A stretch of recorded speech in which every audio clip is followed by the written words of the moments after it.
Hi guys, welcome. Baga nagaan gara channel keenyaatti dhuftan isin jedha. Guyyaa har'a kana oduu gammachiisaaf baay'ee tokko isinitti toluun isiniif qabadhee turfe namoonni weebsaayitii mataa keessanii diizaayin gochisiifachuu barbaadan guyyaa har'aatii kaasnee hojii eegallee waan jirruufi nu qunnamuutii ni dandeessu.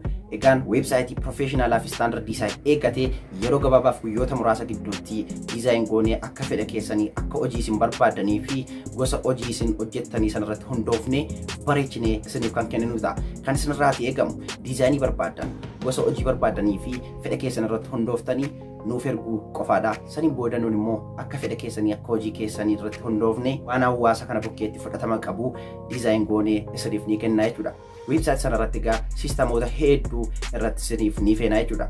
Egaan hawaasa kana kan tajaajiluuti danda'anii siistamoota itti fayyadamaaf salphaa ta'anii fi sirriitti immoo hawaasa kana ni gargaaru jennee yaadnu hedduu isaa itti isiniif ni dabala jechuudha. Kana jechuun salphaatti hojii eegaluutii ni dandeessu. Kanaaf egaa websaayitiin nu biratti diizaayinii ta'e tokko guyyaa gaafa nuuf kaafattanii hojii eegaluu barbaadan sana kaastanii directly hojiitti seenuu qofaatu isinirraatii eegama jechuudha. Sababni isaa immoo wanti hundumtuu xumuramee jechuudha kan isiniif kennamu. Dabalatas immoo Google waliin walitti isiniif ni hiina jechuudha. Kana jechuun addunyaa kamirrayyuu taa'ee namni tokko weebsaayitii keessan sana sarchii godhatee argachuu irraa fayyadamuu ni danda'a jechuudha. Dabalata immoo weebsaayitii keessan sana irratti peejiif kaataagorii adda adda qoonnee waan isiniif keenyuu fi yuuzaroonni yookiin immoo namoonni weebsaayitii keessan sanarraa fayyadaman salphaatti wanta barbaadan argachuutii ni danda'u jechuudha.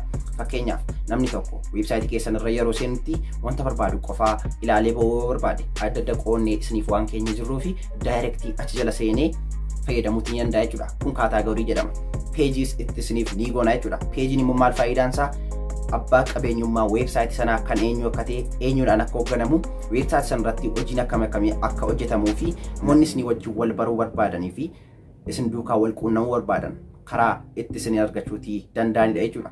Maal kana qofaree wantoota hedduudha kan nuuni irratti isiniif hojjennu yookiin immoo siistamoota garaagaraadha kan nuuni irratti isiniif qopheessinu. Kana bukkeetti illee fedha keessan irratti hundaa'uun immoo wantoota barbaadan kamiiniyyuu itti isiniif dabaluutii ni dandeenya. Yeroo kamittiyyuu weebsaayitii keessan sanarratti wanta hawaasa kana ni fayyada jettanii yaaddan siistamoota barbaadan sammuu keessan keessatti wanta yaaddan yoo qabaattan irratti isiniif hojjechuutii ni dandeenya jechuudha. Inni kan biraan immoo namoonni hojii akkasii eegaluu barbaadan garuu akkuma isaa kan hin beekne zeeroo irra kan jirtan jechuudha. Waa'ee kanaa irratti hubannoo kan hin qabne koorsiin isiniif qophaa'aa jira.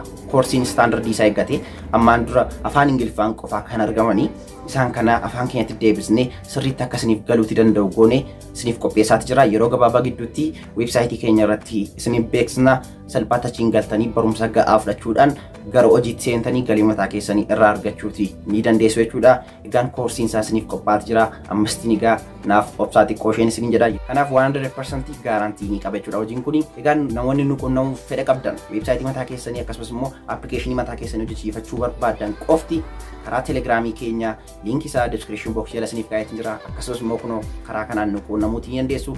Dabalatallee lakkoofsa bilbilaa kanaan naaf bilbiluutii ni dandeessu. Garuu hubachiisa namoota weebsaayitii fi appilikeeshinii garaagaraa diizaayin gochisiifachuu yookiin immoo hojjechiifachuu barbaadan qofaan keessummeessa jechuudha. Egaan guyyaa irratti kaasee banaadha jechuudha. Weebsaayitii keessan dhumarratti akka diizaayin ta'ee xumurameeni yoo fedha isaa qabdu ta'e aappii kan mataasaa kan weebsaayitii sana duukaa deemu biildi goonee isiniif ni ilaanna. Aappii sanas yoo barbaadan pileestoorii keessatti ofii keessanis ta'e nuun isiniif gadhiisuutii ni dandeenya. Guutummaa guutuutti hojii eegallee jirra jechuudha. Baga gammaddan kun afaan Oromoodhaan yeroo jalqabaadha jechuudha. Afaan Oromoodhaan akka kanatti namni isin keessummeessu argamee jira jechuudha. Hordoftoota koo akkasinitti gammaddan abdiin guddaan qaba. Egaan yaada qabdan komentii barbaadan kamiiniyyuu jalarra naaf kaa'aa. Yaada keessan ilaallee ni jajjabaannaa wantoota fooyya'uu qaban illee ni fooyyeffannaa jechuudha. Yaada keessaniif guddaa galatooma. Egaan quboo kan biraa akkuma jajjabeessinu akkuma isaanii ilaallee isaanii jegnu gama keenyas ilaaluun gaariidha.